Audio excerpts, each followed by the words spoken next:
friends. This is Nerva Altino of the Altino Brothers. On last week, we left off with me teaching you about how to go about warming up your choirs. Well, this time around, we're going to discuss the repertoire aspect of things on how you teach the songs. I'm going to go through step by step how you teach the parts and how you go about interpreting these songs. So without further ado, let's get started.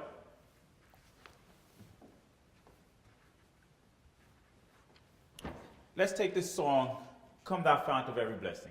It just happens to be one of my favorite songs. So therefore, we'll start with that. Now, when you have a song like this, you have a variety of great arrangements of this song. I'm just going to work from the hymnal. The basic idea is to just teach you or show you how to teach the parts. We don't have to have any special arrangement with regards to the song. Now, you could start with whatever part you choose when you begin to teach the parts.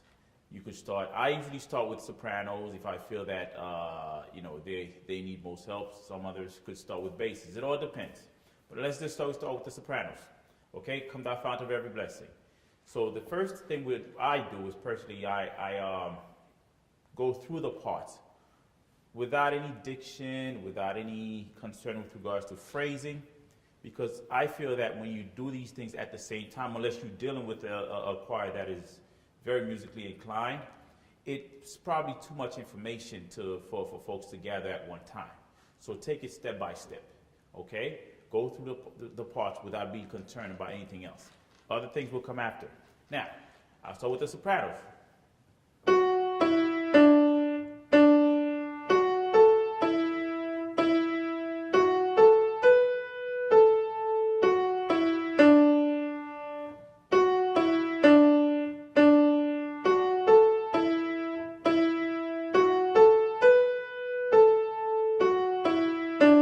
Okay, so don't try to play through the entire song.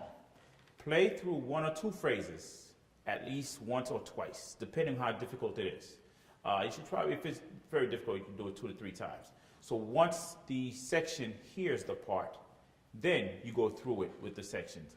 And again, depending on the level of difficulty, you could take it one phrase at a time, or you could, take 2 phrases at a time. Okay, so I just play through the part. So now I'd have them sing the part, the sopranos. Okay? And I would go through the parts with them at least 4 to 5 times. That way it sticks. You do that with the sopranos. After you conclude with the sopranos, you then go with the altos, tenors, and basses. After you do that, not going through the entire song now, the first 2 phrases that I played, after you go through each part 3, 4 to 5 times, you then combine all the parts together. What I like to do personally is after I teach the soprano parts, I'll teach the altos their part. I then have the 2 parts sing together that particular part. And then I add the tenors, I add the basses, go through the same routine with them. Teach them the part, play through the part first 1 or 2 times, and then you go through the part with each section 3, 4, or 5 times, at least. Okay? And if it's a difficult part, say you were singing Handel's Messiah or Mozart's Requiem, something, those are quite difficult pieces to sing. You would then, if they have, runs and riffs and so forth that you have to teach, you have to take that slowly, step by step, and you could do them in different rhythmic aspects as well, so that you make sure the part sticks. I believe that you could create a great choir without necessarily having great musical talents who are trained. All you need are willing people who could sing fairly well, okay? And commitment, that's key. A lot of times, we as choir directors are faced with challenges where people often come late, or they don't come to rehearsals, and then they want to sing when it's time to perform. Well, I'm sure you too have faced those challenges. But if you're fortunate enough to have committed members, and you go through these steps that I'm telling you about, you will have an awesome choir. Now, after you go through the parts, you have the choir sing together, and you get through the song. Okay, once the notes are learned, the next aspect of the song now is to shape the song, interpret the song. Okay? Now, again, going back to Come Thou Fount.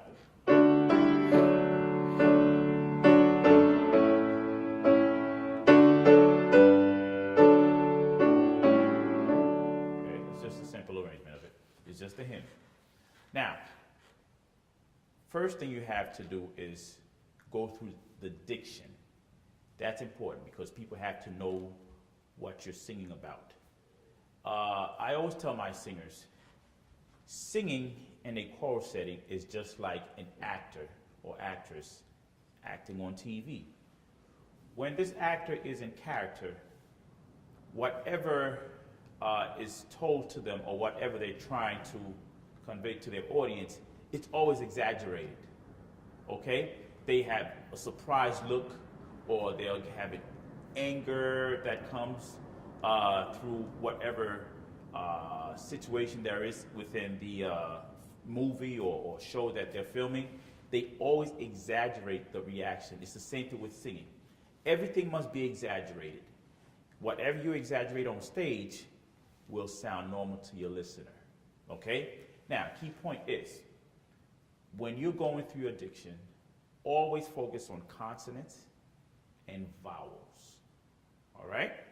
So in this song, we have Come Thou Fount of Every Blessing. Tune my heart to sing thy grace. All right? Take the word come. Have a K sound to sound it. Come thou fount. Okay? Come thou fount. Now, come thou fount of every blessing. That's the phrase. A phrase is a musical sentence. Okay? So, whenever you sing within a phrase, never disconnect the words. Come thou fount of every blessing. All right? The come, make it sound like a strong K sound. Come thou fount of. The word fount ends with a T. It goes to the word of. You wouldn't say come thou fount of, because it's within the phrase. You see, if you were taking a breath after the word fount, yes, you would do that. You would say, come thou fount of. But if we're doing the entire phrase without breath, come thou fount of every blessing. Don't say blessing, but blessing. E sound.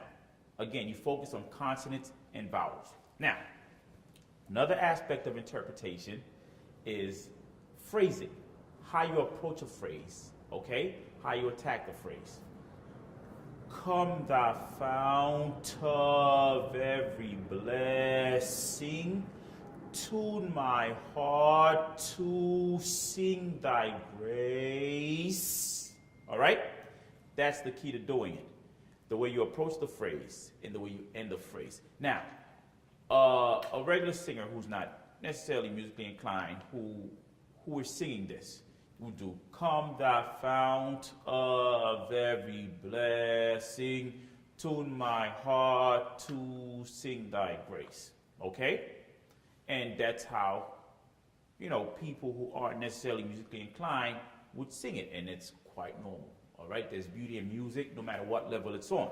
Now, if you're as an artist, a choral director, if you're teaching this to your choir, make sure you approach it with a plan in mind. How are you going to interpret this piece? How are you going to phrase it? So you have to make sure that your choir members bring pencils with them and make sure they bring tape recorders. Reason why I say this, with the tape recorders, you have them record the parts as you go through the parts with them. Their job now is to go home and practice the parts. Again, we're not always fortunate enough to have members who practice their parts, but that would be key. Now, once they record the parts now, with the pencils, once you're giving out phrase marks and breath marks, they would then mark them down. So come with a plan. Have your music marked up, okay, with a pencil, not a pen.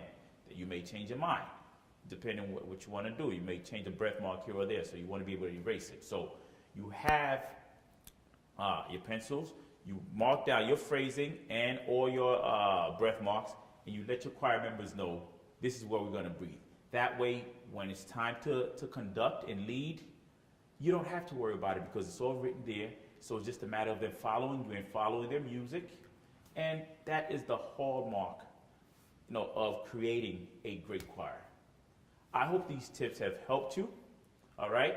Again, we are on the path to Carnegie Hall. We ask that you will join us on October 4th of this year, where you will hear two great choirs combined, the Aeolian, Oakville University Aeolians, and our own Altino Brothers Concert Chorale and Concert at Carnegie Hall.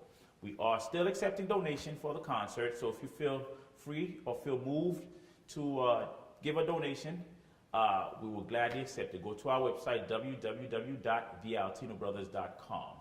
It is a massive production. It is the biggest concert of our lives. So therefore, we do need your help and support, whether it be your presence at the concert or your contribution. God bless you. Thank you so very much, and I hope these tips will help you.